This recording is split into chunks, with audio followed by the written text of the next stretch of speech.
Welcome to the Travel Agency in a Year podcast.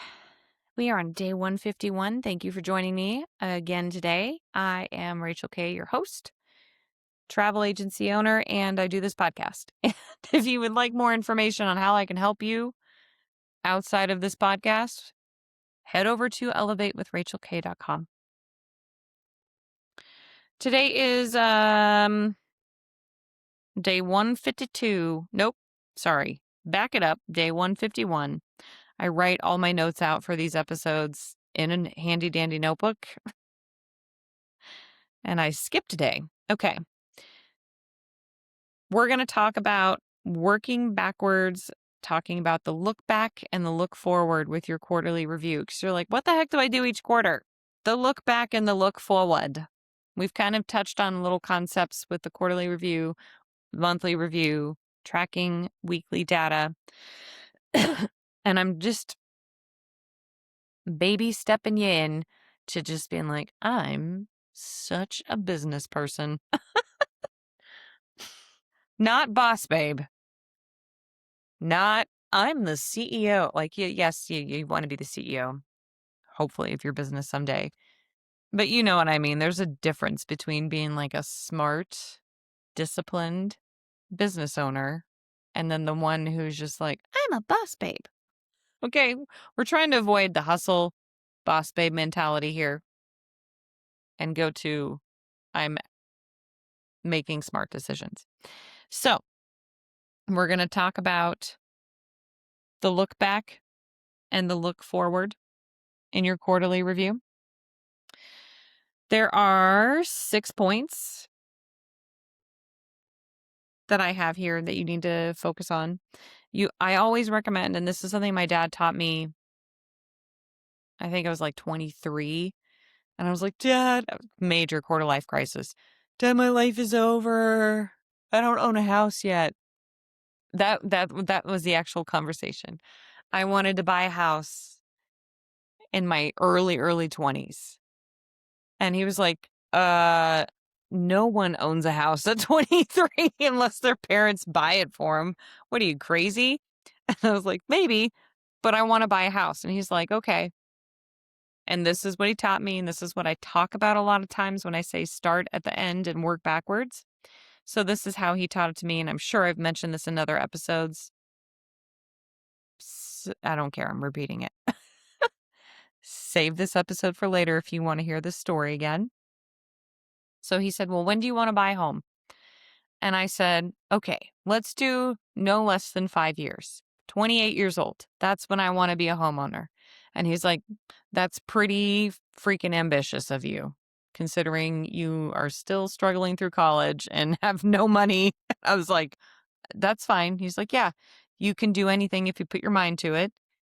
So, how much is the average home where you want to live? Like, where do you want to live? And I was like, well, I want to live in this, my hometown. I'm going to buy a house in my hometown. Okay, what's the average price of a home here? And so we looked it up. And I think back then it was like $100,000 for I didn't want anything swanky. I like older homes. I love homes built before 1990 because I'm old enough now. But back then I was like, homes built before 1985. I've moved it up a little bit. I'm like, well, you've been around long enough.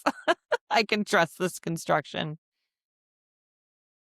And so we kind of looked at the neighborhoods I wanted to live in and then the average home price. And he said, okay, so in 5 years from now, let's estimate what the value of the home is. So back then it was like $80,000 in the neighborhood I wanted to live in because I was renting from my parents in that neighborhood. And he was like, okay, so let's just say $100,000. And he said, in 5 years, you're going to need $20,000 down payment to avoid PMI. And you're going to need a credit score for an FHA. I can't remember, above 585. And he's like, what's your credit now? So we looked at it and he's like, okay, you can get better interest rate, but we'll co-sign for you. Don't worry about it if you don't have a very good credit score. And I was like, okay. And he's like, so your main goal is $20,000 in the next 5 years. And then he's like, how much is that per year that you need to save? And he said, we're not even going to factor, return on investments in the stock market or interest earned in a savings account. Just how much do you need a year? You got 5 years. I was like, well, $4,000, Dad. He said, okay. And it was like February or March of the year. I think it was like in 2006. No, it would have been fall of 2006. Anyway, fall of '06, summer, fall of '06. And he's like, okay, so you got 5 years, $4,000. How much do you have saved now? And I was like, nothing. I don't know how much I had saved back then, honestly. Maybe $1,000 to my name. I don't remember. And he was like, all right, so you're halfway through this 5 years. So you have 6 months to save up, $3,000, $4,000. I don't remember how broke I was, but I was broke. I was like, yeah. And he was like, what are your bills like? What's your income like? And I was like, this, and this. And he said, okay, so you need to earn an extra, what was it? Let's just say it was $3,000 over 6 months. He's like, you need to bring in an extra $500 a month or cut $500 a month from your bills in order to get this $3,000 goal this year. And I was like, yeah, you're right. And he was like, okay, what can you cut? And I was like, I can unplug my refrigerator when I'm not using it. And he was like, that's extreme. I was like, I can unplug my stove to save on electricity. And he's like, okay, or maybe you can earn more money. And I was like, true. So we worked backwards. And this is what you should be doing when you have big goals and it seems overwhelming. Like buying a house at 28, then you work backwards and what can you do next week? What can you do tomorrow to get you closer to this goal? And that's what he taught me very much in depth. It was like probably a 2-hour conversation, if I'm honest. And I did end up purchasing a home, I think in 2010. So I was 27. So I did hit the goal. It wasn't like exactly per the plan, but I did it. I got it done. Okay. Why did I bring that up? Oh, work backwards for the next quarter. That's the whole purpose of this episode. And that's the story. So now we're going to talk about the data for the look back. The look back is all of the information from like just writing it down or putting it in a spreadsheet or running a report. I highly recommend writing down anything that you find to be important for your business somewhere on paper because you'll remember it better. If you're just looking at a report in a CRM, you're just going to be like, well, that's good information. And zoop, it's out of your brain. Who cares? But if it's like you really want to improve your open rate or your click rate on your email newsletter, writing that down, getting a little 75-cent or $1 notebook from Dollar Tree, whatever, like a little one, take a Sharpie and write email newsletter data on it. And that's all that notebook's for. And then you open it up, captain's log, start date, whatever day it is on that day of the week you're doing these analytics reviews. And then you write down the open rate and the click rate. And then you sit and you look at that email and read it like your ICA. It should take you 5 to 10 minutes if it's just an email newsletter type thing. And read it and be like, what can I change in my next email to improve this open rate and click rate? Okay. So you should be collecting that data for your look back, your marketing, client feedback, your average time spent on a trip. If you can track all of that, like how many hours you're working, your revenue coming in, your sales for future revenue. I don't know why I'm blanking because I don't have it clearly written down. All the things. Definitely write down what's most important for you to be tracking once a week. And this is going to help form your look back. So like the P&L statements, that's going to give you a look back on your finances. Biggest complaints, biggest accolades, I guess, happiest reviews from people, that can be part of your look back. Your overall social media stats, part of your look back. Now, when you are looking at all this data, I like to, if you haven't if I haven't already told you, I highly recommend the book The E-Myth because he makes you break down your different executive office departments, even if it's just you. And then you create your little management team underneath them, and then the people underneath them, like who's sales, who's admin, who's service. And you just build this little imaginary empire, and then you sign contracts with yourself.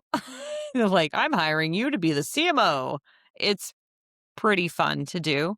But The E-Myth is a very good book that you can purchase that can be very helpful in this kind of stuff. Okay, so when you have this information, do it when you're doing quarterly reviews. It's going to be a lot of information to review. Monthly should be a little bit easier. Weekly, you're just writing it down. Monthly, you can glance at it all probably in about 1 to 2 hours a month. And then just, is this an immediate action I need to do or future action? Quarterly is going to be a little more in depth, and annual is definitely going to be very much in depth. Um, you want to see all the information and do it per department, quote unquote, in your business. So, executive CEO should be the last one that sees all this stuff. So, you want to like put on, like the E-Myth, put on your COO hat, operations, and look at your operations and make recommendations based on the look back data over the last quarter per your operations. Okay. And then you make recommendations as the COO for immediate and future actions, comparing it to the overall company's goals. Then you take that hat off. This could take you like 30 minutes to an hour just for the operations. Then you put your marketing hat on and you do the look back. Marketing is going to be a big, big part because you're in sales. Sorry. And put on your marketing hat. Look at all the data. Whatever your marketing strategy is, are you consistently showing up? Are you actively getting leads? Is this working? Do you need to make any tweaks? Make recommendations again. Take your CMO hat off. Put on your CFO hat. I'm going in a specific order for a reason. CFO hat, look at the money. Glance at any recommendations that marketing has sent off to you or operations and like, we need to upgrade this software, CFO, right? And then you look at the P&Ls at this point and you make the decision, I would recommend to the CEO that we need to invest more in marketing versus upgrading our website to have prettier colors or whatever, the latest fonts from Envato or whatever. Then the CFO makes those recommendations as well as forecasts. Here's what the anticipated revenues coming in, and you might need to do some budget cuts per the CFO. You are the CFO, but play the CFO. Then you take that hat off, and then you gather all the recommendations from each department, put your CEO hat on, and then you make what are the immediate decisions and what are the future decisions. Now, that's the look back. And we'll talk about the look forward in a second. When you are putting on these different hats for each department, look at your own, or if you have any assistants, whatever, strengths, weaknesses, opportunities, or threats. Okay? When you're wearing each hat individually. The SWOT analysis. This is like Business 101. Strengths, weaknesses, opportunities, and threats.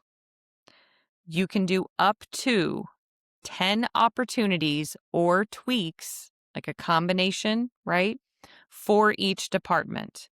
Don't go crazy and be like, I need to completely redo everything. Calm down. Remember, no emotion. What are 10 opportunities that your CMO spots with your marketing? Or what are 10 tweaks or 6 opportunities, 4 tweaks, whatever, no more than 10. You might only have like 2 tweaks because you're like, everything's fine in this department. You might have 0. Once you have all that to your CEO self, I know, I feel like I'm telling you, just have multiple personality disorder. It's fine.